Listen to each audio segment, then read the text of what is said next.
Harvard Divinity School. Symposium on Religion and American Democracy. Is a multi-religious democracy possible? A conversation with past presidents of the American Academy of Religion, September 27, 2024. Good morning, everybody. Good morning and welcome.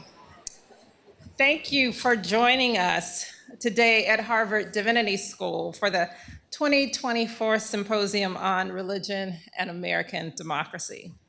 It truly was wonderful to have you all at convocation on yesterday. As I said there, I am so deeply glad and honored to be here as Dean of Harvard Divinity School and to really be a part of this vibrant community. Before we begin, I would like to ask Associate Dean Melissa Wood Bartholomew to offer a land acknowledgement. Melissa.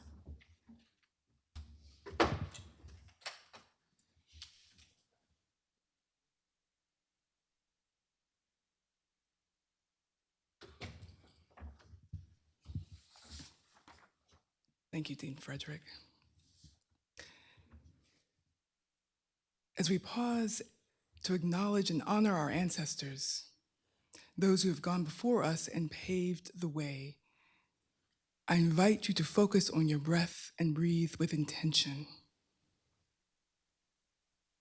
It is in the spirit of reverence and humility that we acknowledge and honor the indigenous and African people who were enslaved in this country and enslaved here at Harvard University. We honor the people who are indigenous to this land, and we share in our Harvard University Native American Program's acknowledgement that Harvard University is located on the traditional and ancestral land of the Massachusetts, the original inhabitants of what is now known as Boston and Cambridge.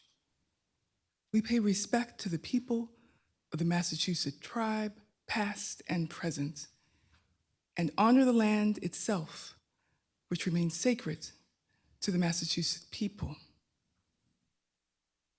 We know that but for the stolen land and the stolen people and labor, this country and this university would not be.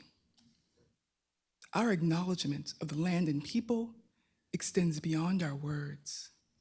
It is expressed through our actions and commitments, exemplified by today's symposium. Our actions and commitments are in furtherance of our school's vision of a just world at peace across religious and cultural divides. And this includes our work towards being in right relationship with the land and the people.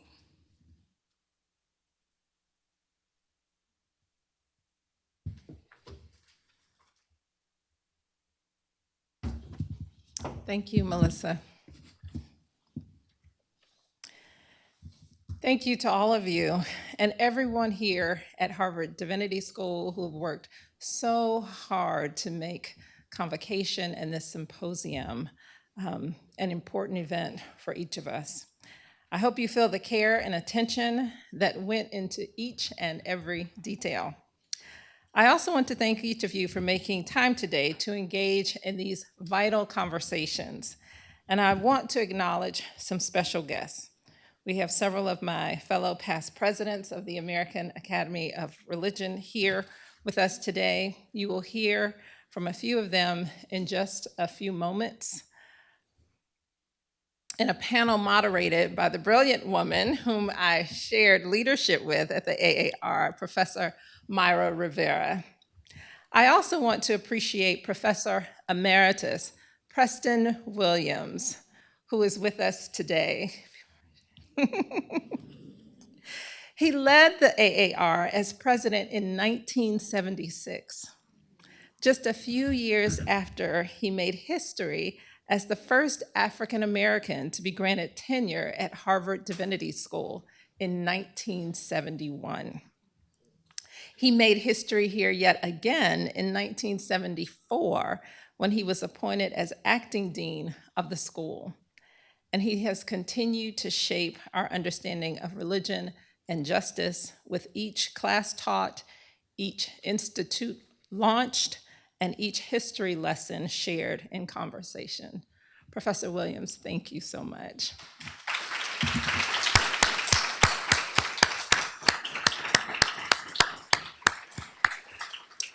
Our time today will begin with a panel discussing a question that comes up in the work for so many of us who study religion and its intersections with the public life.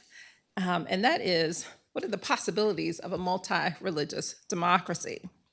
Professors Mayra Rivera, Diana Eck, Amir Hussain, and Emilie Towns, I so look forward to hearing your thoughts as scholars, teachers, and leaders within the field.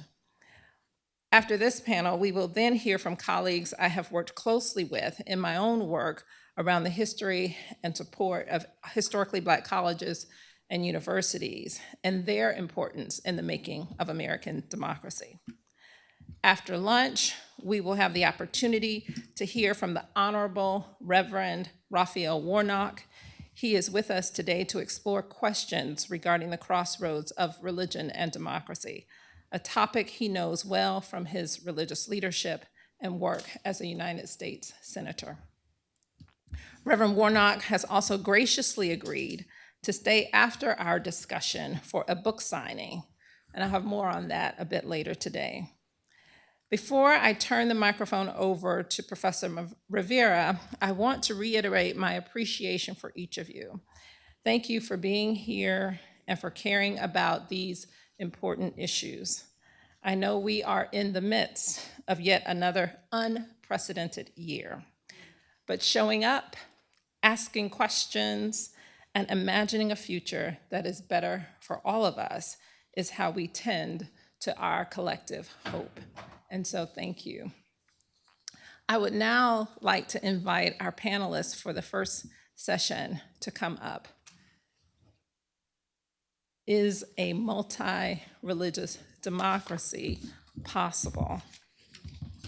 What are the possibilities of a multi-religious democracy? Whether the murder of 7 at a Baptist church in Texas in 1999, or 2 at a Unitarian church in Tennessee in 2008, 6 killed at a Sikh temple in Wisconsin in 2012, or 9 killed at Emmanuel African Methodist Episcopal Church in Charleston in 2015, or 11 killed at the Tree of Life Synagogue in Pennsylvania in 2018. Our collective conscience has been seared. We have felt the weight of religious violence in the United States. Referendums often on who is perceived as belonging. And at times, despite progress that America has made with the election of John F. Kennedy as our first Catholic president, and Mitt Romney as the first Mormon to lead a major party ticket for president, or Bernie Sanders as the first Jewish person to receive an electoral vote for president, and numerous state and elected officials representing various religious traditions, our progress towards full inclusion at times feels slow. With the rise of white Christian nationalism, it feels like the discourse on inclusion is moving backwards, as certain pockets of our society work hard to rekindle old hierarchies of religion and race, and gender, and sexuality, and nationality.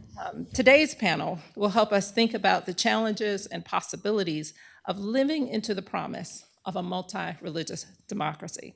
I am thrilled to introduce to you our moderator for this panel, Professor Mayra Rivera, each of them former presidents of the American Academy of Religion. Mayra Rivera is the Andrew W. Mellon Professor of Religion and Latinx Studies here at Harvard University. Her work focuses on the intersections of philosophy of religion, literature, and theories of coloniality, race, and gender, with particular attention to Caribbean post-colonial thought. Professor Amir Hussain is Professor of Theological Studies at Loyola Marymount University, the Jesuit University in Los Angeles. His particular specialization is in the study of Islam, focusing on contemporary Muslim societies in North America. Professor Diana Eck is a Professor of Comparative Religion and Indian Studies Emerita, the Fredric Wertham Research Professor of Law and Psychiatry and Society in the Faculty of Arts and Sciences, Emerita. Her work has a dual focus, on India and America. Her work on India focuses on popular religion, especially temples and places of pilgrimage. And then finally, Professor Emilie Towns is the Martin Luther King Jr. Professor of Religion and Black Studies at Boston University School of Theology. Professor Towns is the recently, do we call retired, how do you say that? Dean Emerita. Yes. Dean Emerita of the Vanderbilt School of Divinity, where she also served as Distinguished Professor of Womanist Ethics and Society and University Distinguished Professor of Gender and Sexuality Studies. Thank you so much, panelists. I'm looking forward to this conversation. Thank you.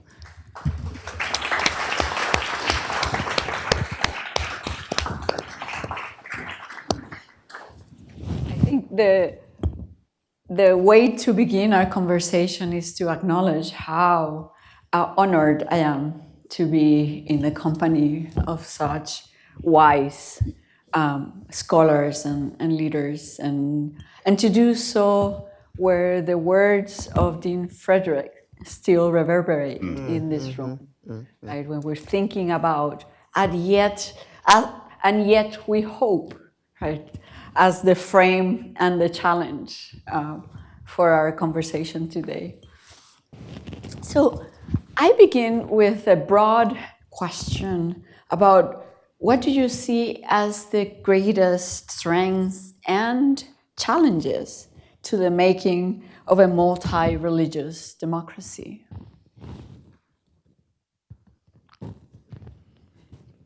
Any of you? You're just throwing that out there? Well, let's see. I would start with the fact that most complex societies, in pre-modern times anyway, were, of course, not democracies. And even more recently, democracy is not something that is easy to pull off when you have multiracial, multi-ethnic, multi-religious societies, and that's why most of those were totalitarian. It's much easier to have a society that's complex if you are totalitarian. I think of what we now call the former Soviet Union or Yugoslavia, places like this. But I think the challenge is also, how do we deal with the societies we have? Because nowhere in the world are societies sort of simple these days.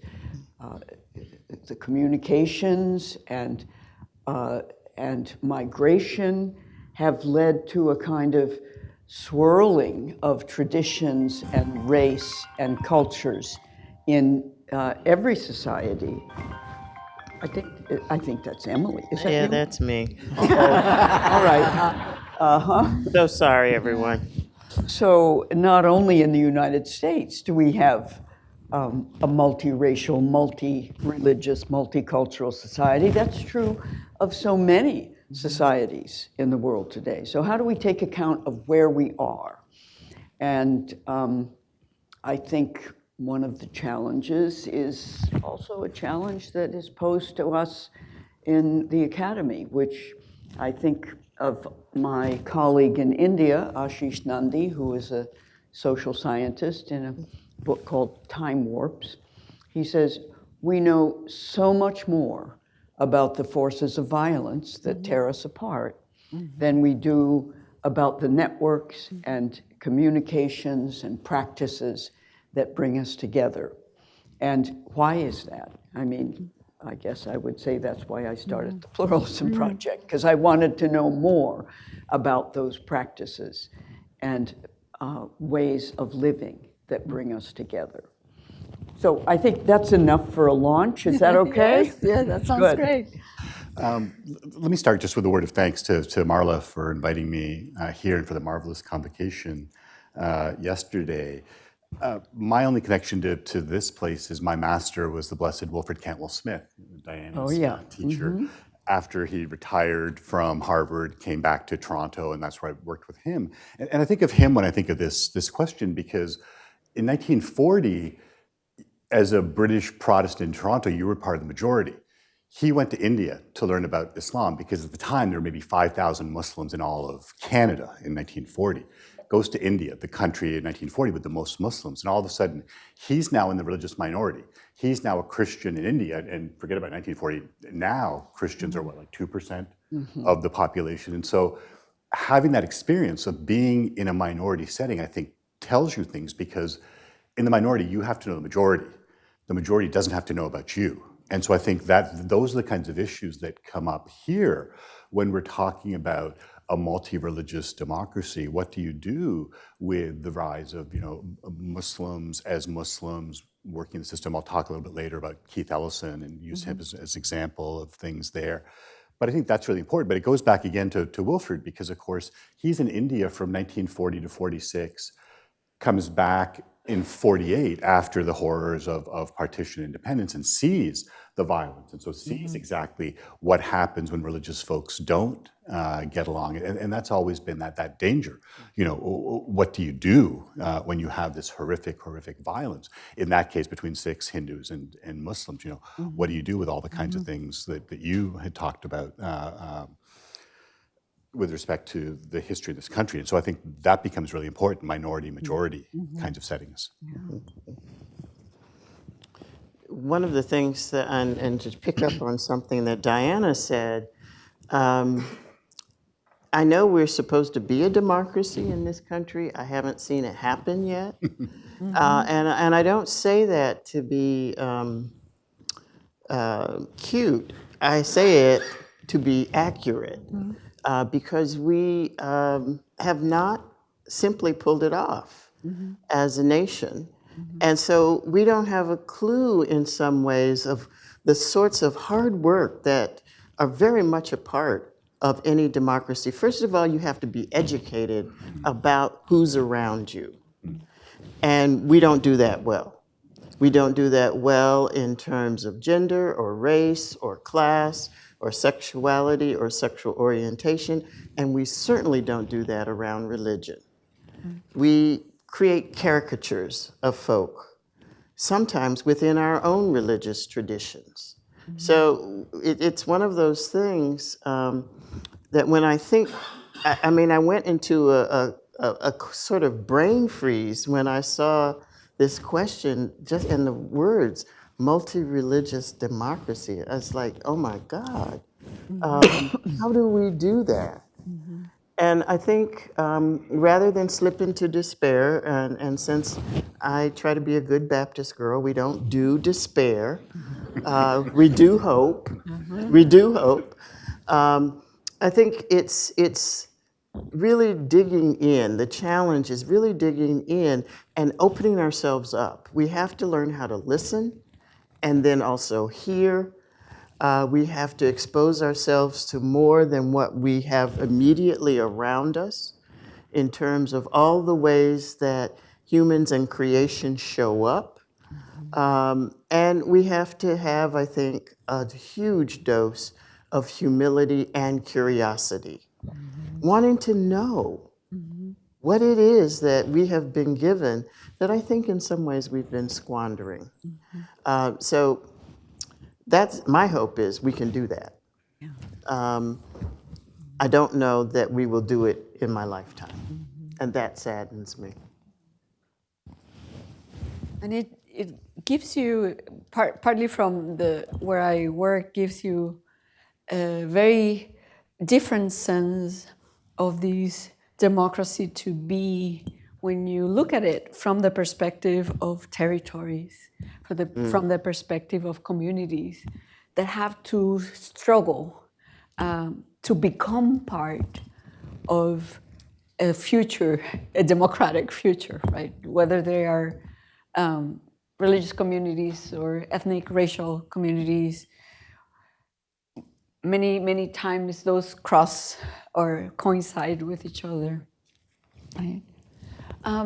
And thinking from our context today, we wrestle with this question of Christian nationalism and the ways in which it shapes how we imagine the United States in the past and in the future. What is the ideal? How does that shape how we think about the broader global community? So I want to hear from you some of your thoughts about this. Let me start there because Mayra and I were talking beforehand. I teach in Los Angeles at Loyola Marymount University, a Jesuit university. LA is the largest Catholic archdiocese in America. And my students, who are all brilliant, are also very young and have no sense of history. And so when Mitt Romney, it's one of those, 9/11 was before they were born, so it's a weird moment there. But when Mitt Romney was running as the first Mormon, and the question comes up, can a Mormon be president of the United States? And I just innocently said, well, it wasn't that long ago that the question was, can a Catholic be president? And they had no idea what I was talking about because, of course, the mayor at the time, the governor at the time were both Catholic. And so you have to tell them these stories. And so you look at, in the work that I do on Islam in America, the rhetoric of like the know-nothing party talking about Catholics could be replaced, just swap out the word Catholic for Muslim. It's the same. These foreigners who are brown, who don't speak our language, have not just a different religion, but false teachers overseas, and they're bringing their violence to our shores. All that kind of stuff is said today about Muslims the same way it was said about Catholics 200 years ago, and not knowing that history. And so I mentioned Keith Ellison. When Keith was elected to Congress, the first Muslim to Congress in Minnesota in 2006, and wants to get sworn in, on a Quran as the first Muslim.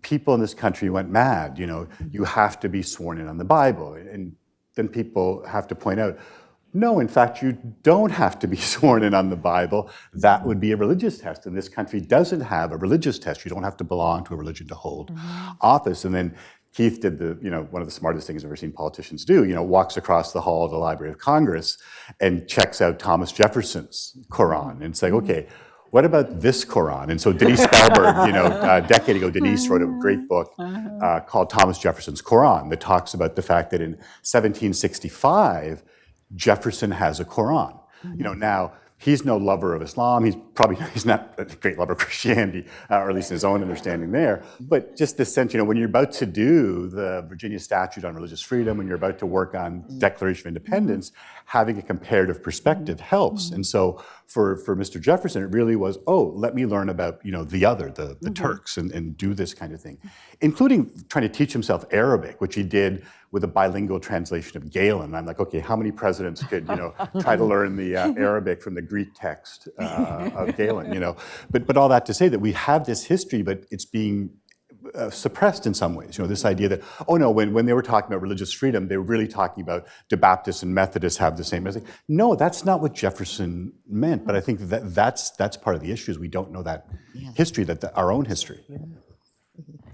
Well, and the Constitution itself has, no mention of God. That surprises our Christian nationalist friends. And that was not simply a lapse, that was deliberate, that actually the government is not a good arbiter of religion. And more than that, the free exercise and non-establishment of religion, which needs to be underlined again and again and again. And so it's not surprising that Christians Against Christian Nationalism, which is a fairly substantial movement, has a lot of allies as well. But I think one needs to also make some distinction between who we are as citizens of a multi-religious, multi-ethnic nation, and who we are as people of faith, if we are people of faith. So there are plenty of Christians who have attitudes toward Muslims or Hindus or atheists or whatnot that really consign them to the lower levels of hell, etc. And we have to respect that. They can, I mean, we can argue with that as people of faith, but you know, that is part of what they believe. And so, you know, when the Hindus in Houston were outraged that the Southern Baptist had produced a prayer guide to enable Baptists, Southern Baptists, to pray for their Hindu relatives or friends who were lost in the hopeless darkness of Hinduism. Hindus were outraged at that. And they said, somebody should deal with this. How about the Attorney General? And so the Hindus had to be informed that the Attorney General had no business dealing with religious attitudes. And that if they wanted to deal with that, they were going to have to enter into dialogue with their Southern Baptist friends and explain to them what was a more accurate understanding of their faith. Or we as interlocutors could do that as well. But to make that distinction between who we are as people of faith and how, as Christians or Muslims, we regard the religious other, that is not the same as how we regard the religious other as citizens of the United States. And that distinction is something that people have trouble with, I would say.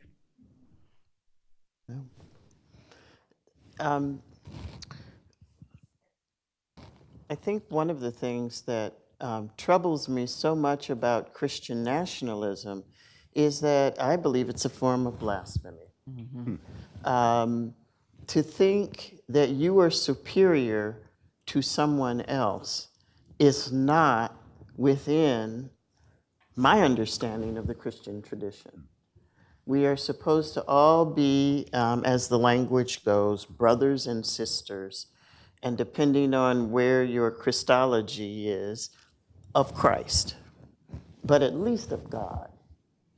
And so one of the things that Christian nationalisms, and there are varieties of them, do is they claim that they are superior, they are the ones, and only they know how to do the Christian thing, and everybody else needs to follow them.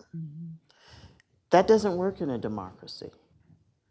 And so part of my trouble with them is that they're so certain. I find it a kind of arrogance, actually, that is deadly, because there are just enough folk out there who believe this way that we could end up in a terrible place in this country, not that long from now, like November 5th. So I think that we have to be really clear that Christian nationalism is, and it's not going to go away. It's been loosed, so it's not going to go away.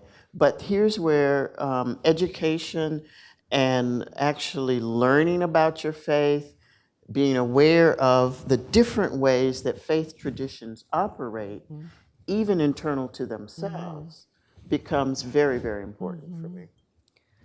And you all have touched on this element of the necessity of deeper education, both in one's own tradition, in other traditions, and also in the United States history of what are the precedents that exist and how those have been threatened at different moments. And with that, I'm wondering if you want to talk about how these questions, either the question of multi-religious democracy or the question of Christian nationalism, have inflected your own work as scholars.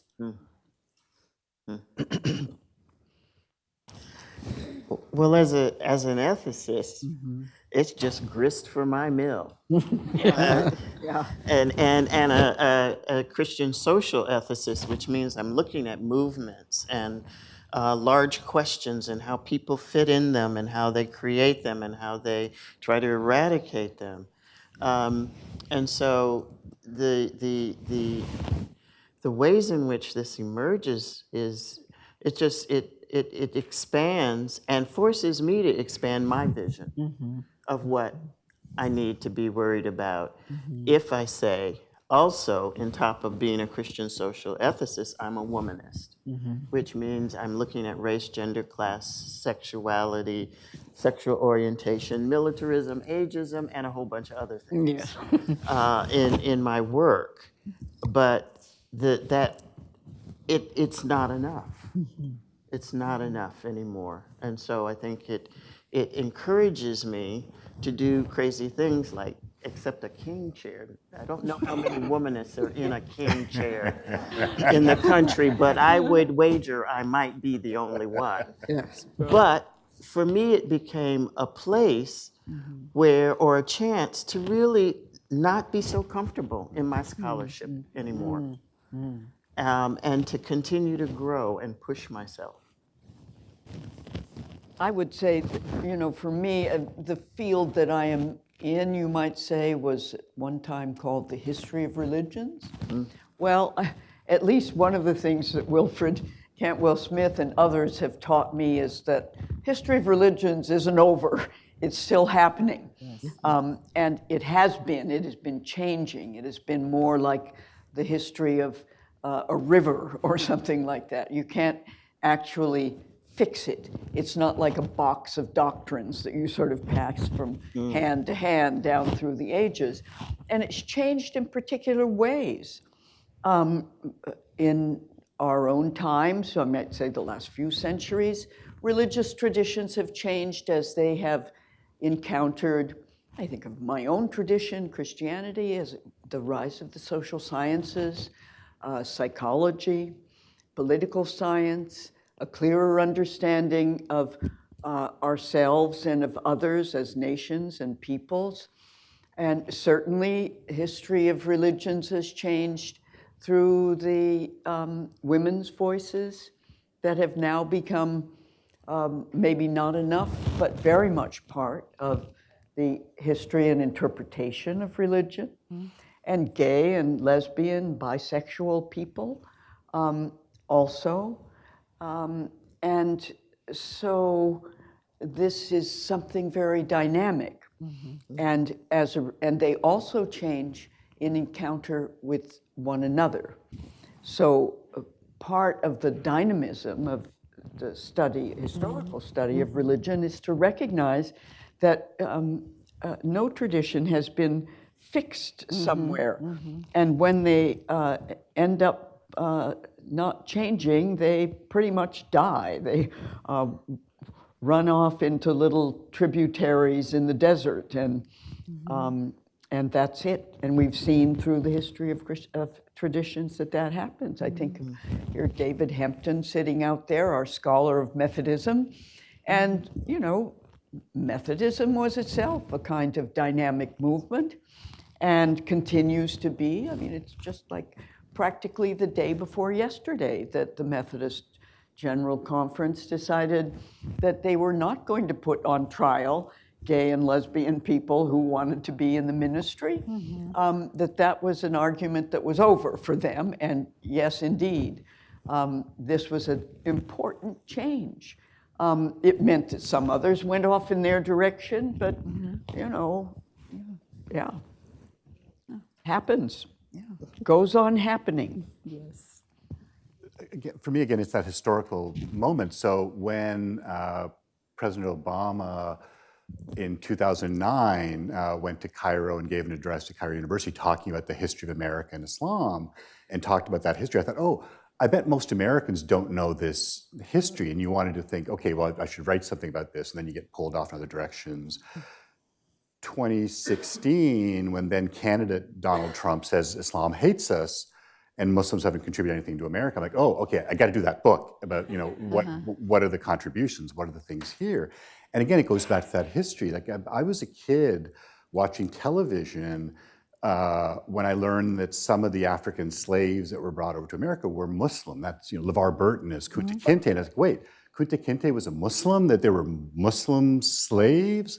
Well, of course there were Muslim slaves because Islam's been in West Africa for centuries before the slave trade. And so but you don't think about that kind of history and the kind of work there. And I think that undercurrent of what has been the kinds of contributions, and it's no surprise that, the first two Muslims of Congress, Keith Ellison and Andre Carson, both African-American Muslims, at least a quarter of us, and I say this, someone who also is an American Muslim, are African-American. And you look at that kind of I'm looking at Emilie here, that complicated history of what it means to be an American when you're an African-American. Yeah.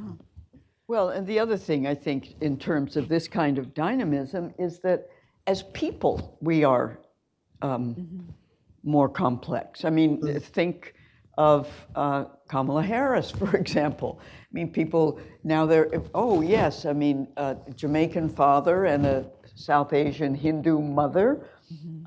That's not so unusual when you look at the number of multiracial, multireligious people and families in the United States.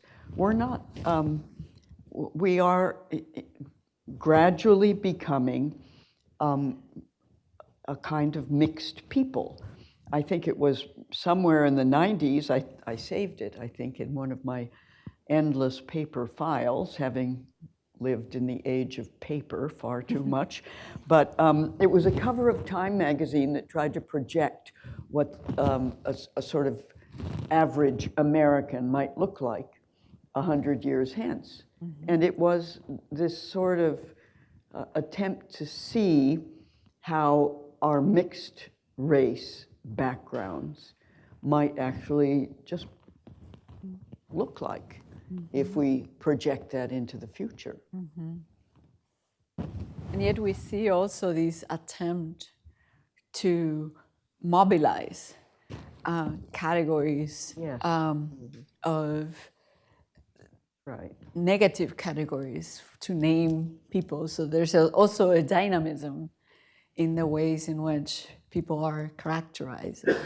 We see it in the political discourses. And easier to mobilize people if one can sort of see them as a block. Yes, and of course, absolutely. That is true. Yes. And use even discourses, scripts that have been used for one group, mobilize it for a different group at different points in history. Which leads me to the question of, as scholars, we often say, religion and race constitute each other, right? And I wonder how you understand that. Why is that important for us? And how does it inflect the ways in which we think about democracy in the United States? For the Muslim community, let me start there. It's really interesting because you have this multi-ethnic community. Like a quarter of us American Muslims are African American. A third of us are South Asian, people like me, from India, Pakistan, Bangladesh.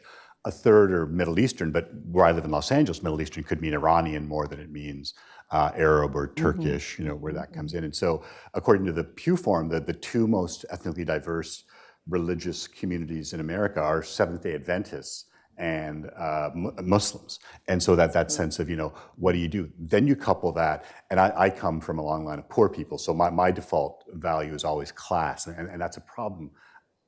Sometimes, well, in America, I don't think we talk enough about class, but sometimes it's more than class. It's race, it's gender, it's sexuality, whatever. And American Muslims have this really interesting distribution. Like 40% of us live below the poverty level, like make less than $30,000 a year. 25% of us make more than $150,000 a year. You've got Muslims in the 1% as, engineers and doctors. There's a Muslim guy, Shahid Khan, who owns the Jacksonville Jaguars. And, when you're an NFL owner, you're the 0.1%. And so the Muslim could be the billionaire owner of a football team or an unhoused woman in Los Angeles. And so you got all these complications. I think that's Diana's work is so beautiful in that, is of the internal diversity within a community. And Muslims don't vote as a bloc or do that. I mean, it surprises people when you tell them that up until the 2000 election, American Muslims voted Republican more than they voted Democrat. After the war in Iraq and Afghanistan, they switched over. But you've got all these interesting things happening now. people trying to, engage their political power and say, no, we're here and we matter too. But who the we are is very, very diverse. There's a stereotype that has a little bit of truth to it, that most Black folk are Baptists, followed closely by the Methodists, and saying that means almost nothing because of the different forms of those two denominations, and it leaves out the folks who are increasingly turning to what we call indigenous religions like Santeria,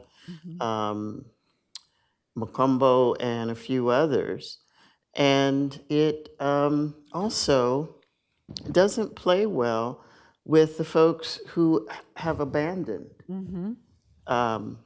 the formal church or the organized church because of all the ways that we seem to shoot ourselves in the foot around diversity and actually living the faith we say we believe in.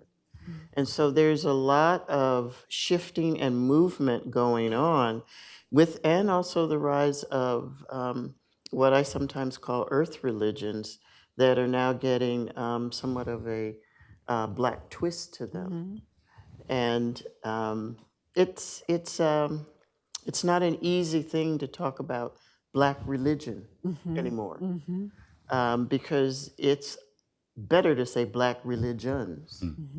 And then there's the folks who are Muslim, as Amir is pointing out, and that number is not just the nation. In fact, it's not the Nation of Islam; it's Sunni Muslims. So those things, those fine line distinctions, have us sort of living a comfortable picture of who we are not.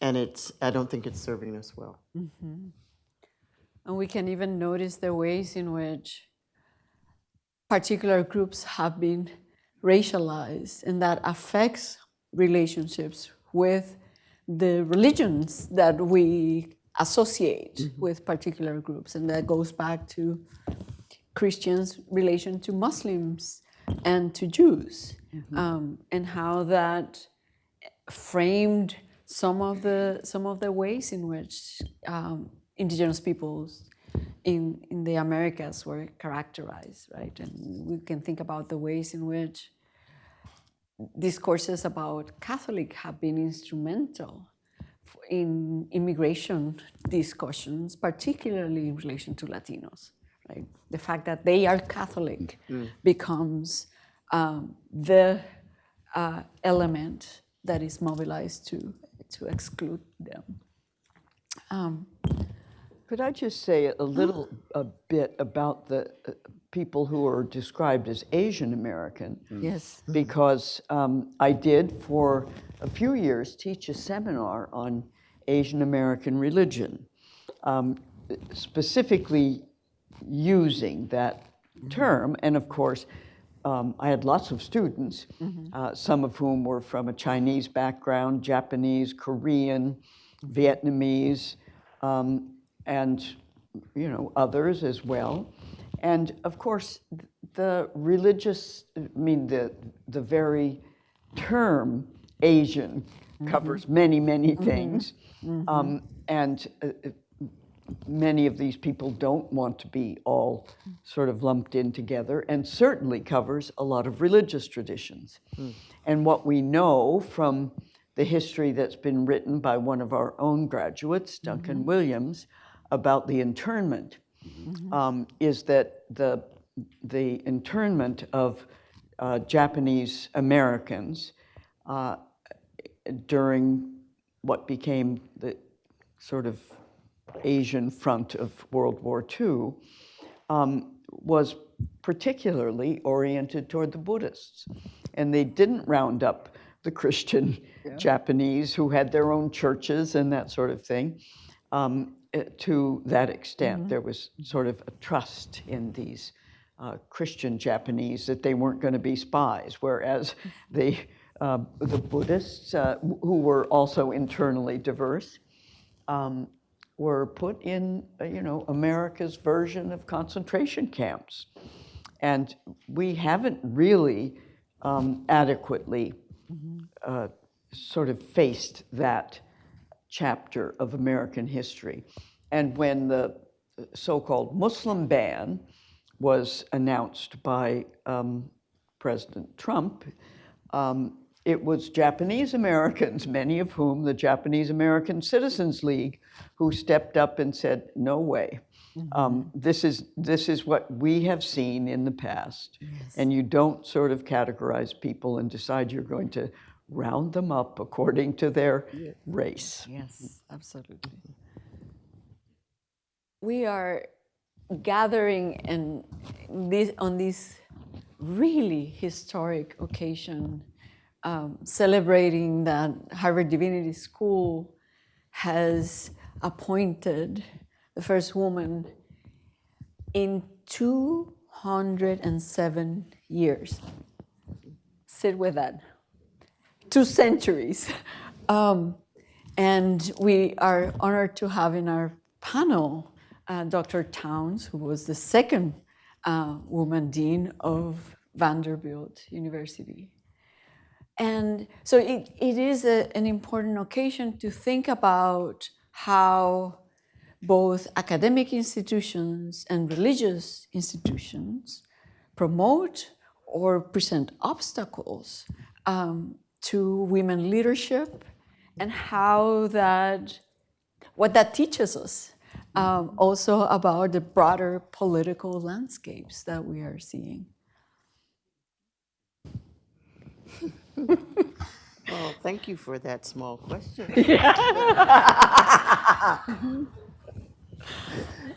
Well, there weren't even women students at Harvard Divinity School until Connie Parvey and a few others. And it wasn't that long ago. I don't have the exact date here, but a few decades ago, the first women students here.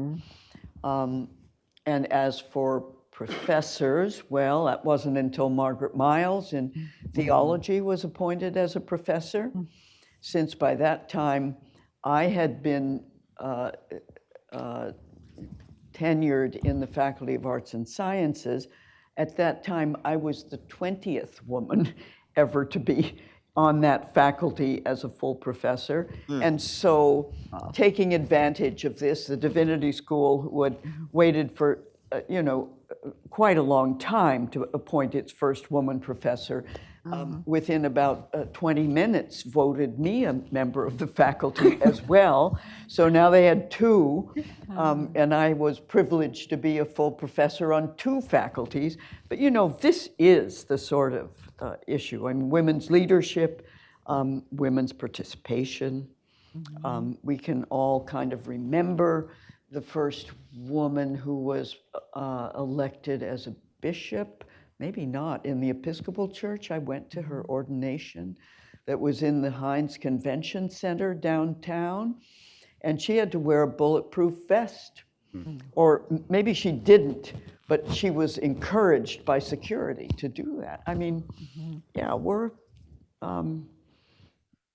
still in that era. Yes, yes.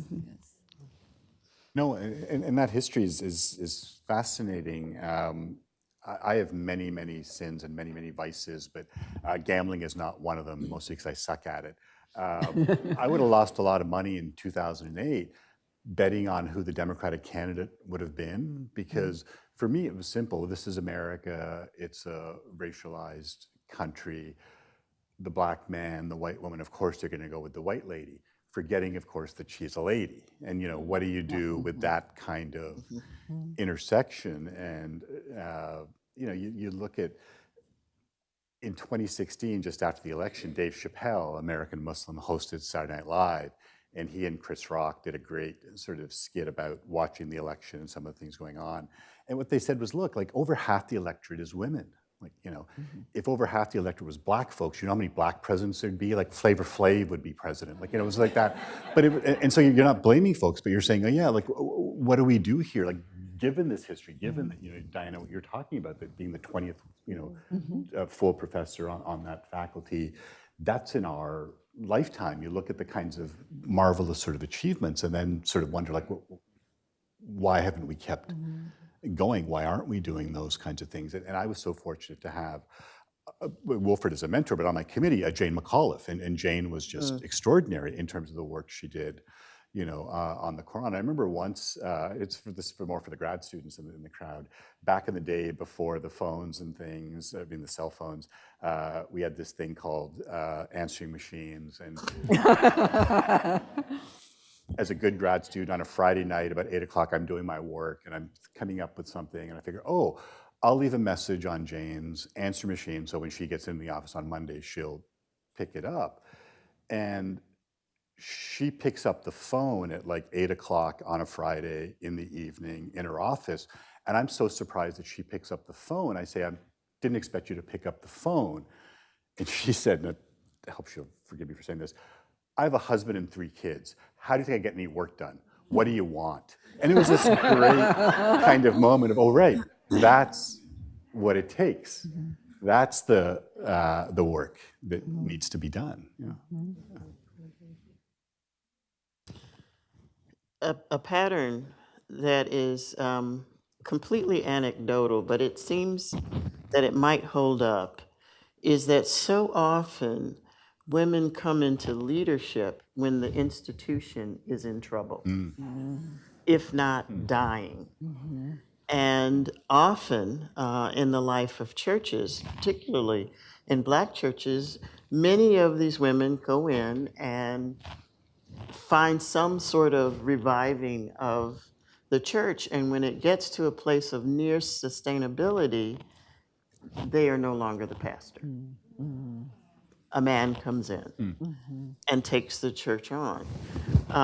That's not an always thing, but it happens too many times for me to ignore it.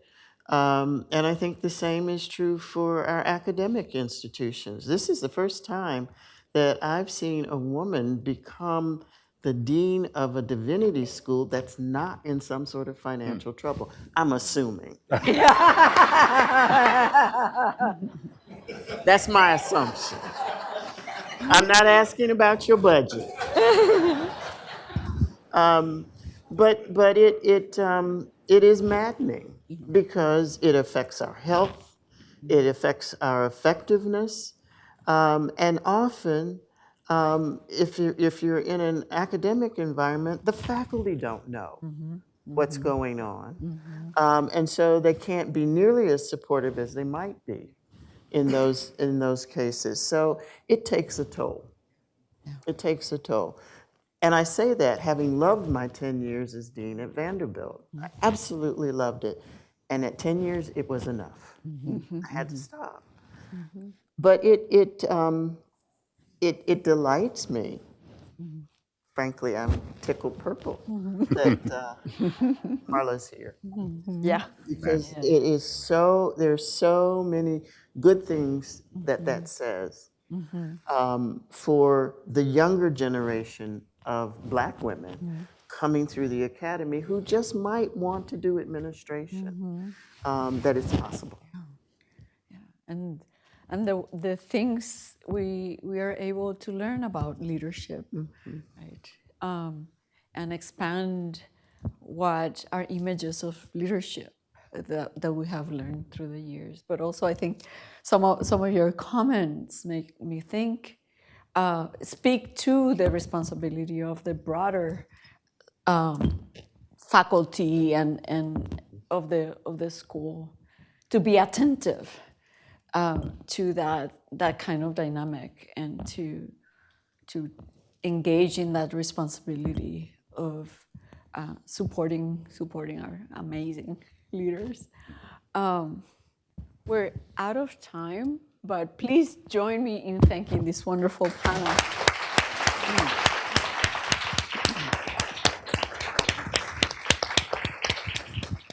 Copyright 2024, the President and Fellows of